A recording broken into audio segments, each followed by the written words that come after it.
Okay દોસ્તો, નમસ્કાર મિત્રો. એમબીએ વાળા ચેનલ તમારા માટે આજે લઈને આવી ગયું છે પીએસઆઈ કોન્સ્ટેબલ સીસીની તૈયારી કરતા મિત્રો માટે ભારતની ભૂગોળમાં આજે આપણે સમજીશું ગંગા નદી તંત્ર, કે જે તમારા માટે મહત્વના ટોપિક બની શકે છે દોસ્તો.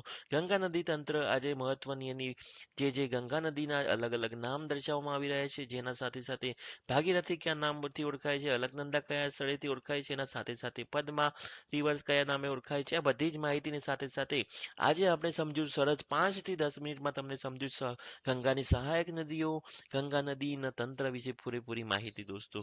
અને આ તો હવે તમારા પરીક્ષાઓ માટે સારામાં સારું બની શકે છે દોસ્તો. અને આ તમારા સ્કોરિંગ માટે, પાસિંગ સ્કોરિંગ માટે સારામાં સારું છે દોસ્તો. તો ચાલો પહેલા શરૂઆત કરી દઈએ ગંગા નદી તંત્રના વિશે.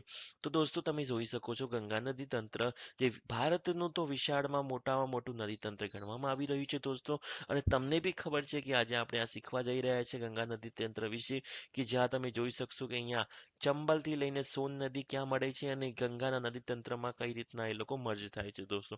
દામોદરથી લઈને બધી જ માહિતી આપણે આજે સમજીશું દોસ્તો. તો ગંગા નદી તંત્ર વિશે થોડું સમજી લઈએ દોસ્તો. તો ગંગાનો ઉદ્ગમ સ્થાન છે, તમને હિમાલયના ગ્લેશિયરમાંથી ગંગોત્રી તરીકે ભાગીરથીના સ્થાને નીકળી અને ભાગીરથી દેવપ્રયાગ પાસે અલકનંદા નદી અને ભાગીરથીનો મર્જર થાય છે. અને આ જે સંગમ થાય છે એને ગંગા નદી કહેવામાં આવે છે દોસ્તો. તો પહેલા તમને એક ક્વેશ્ચન બી પૂછાઈ શકે કે ગંગા નદી હિમાલયમાંથી કયા સ્થળેથી ગંગોત્રીના ગ્લેશિયરમાંથી નીકળી ભાગીરથી તરીકે નીકળે છે, અને એ અલકનંદા પાસેથી મળી અને ભાગીરથી અલકનંદા મળી અને તે સંગમને ગંગા તરીકે ઓળખવામાં આવે છે દોસ્તો.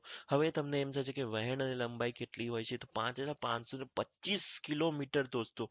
આ એક મહત્વનો આંકડો ધ્યાન રાખજો.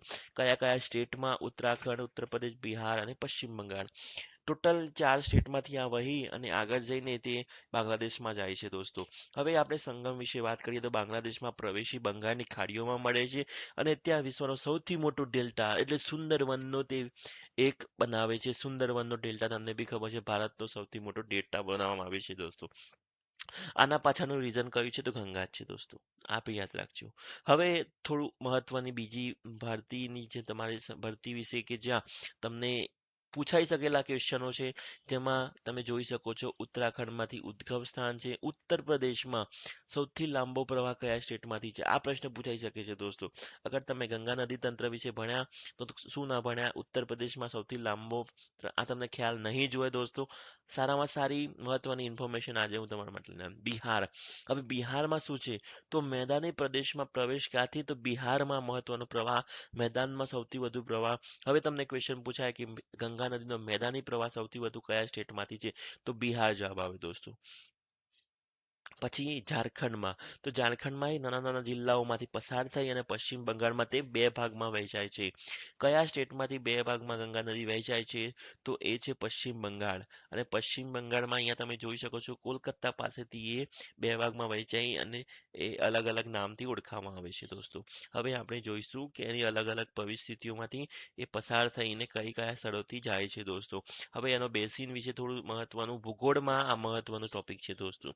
હવે અલગ અલગ પરિસ્થિતિઓ જોઈ લઈએ આપણે. ભાગીરથી, તો ગંગોત્રી ગેમેશમાંથી નીકળી અને ભાગીરથી કહેવામાં આવે છે. ગંગા, દેવપ્રયાગ પાસે અલકનંદા નદી સાથેનો સંગમ.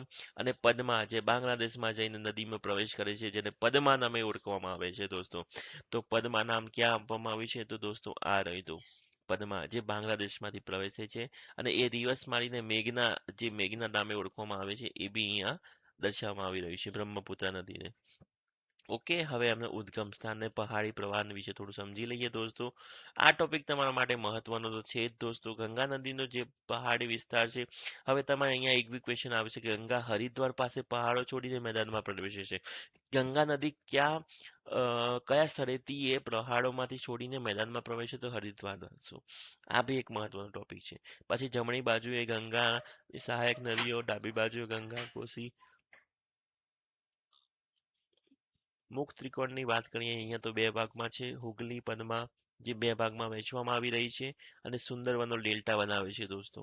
હવે એના સાથે સાથે અહીંયા તમે જોઈ શકો છો મેપમાં બી મેં દર્શાવવામાં આવી રહ્યું છે. 5 જ મિનિટમાં તમને મેં ગંગા નદીનું પૂરેપૂરું નદી તંત્ર બનાવીને બતાવી દીધું દોસ્તો. આ એની સહાયક નદીઓ છે, જ્યાં તમે જોઈ શકો છો આ બાજુ ચંબલ, બેતવા, સાગર, સોન, દામોદર, હુગલી આ બધી છે, જ્યાં આ સાઈડમાં કોસી ને બધી નદીઓ બ્રહ્મપુત્રની સાથે મર્જ થાય છે દોસ્તો. તો આ હતું પૂરેપૂરું ગંગા નદી તંત્ર. કેવું લાગ્યું તમને? તમે વિડીયોના કોમેન્ટ્સમાં બી દર્શાવી શકો છો.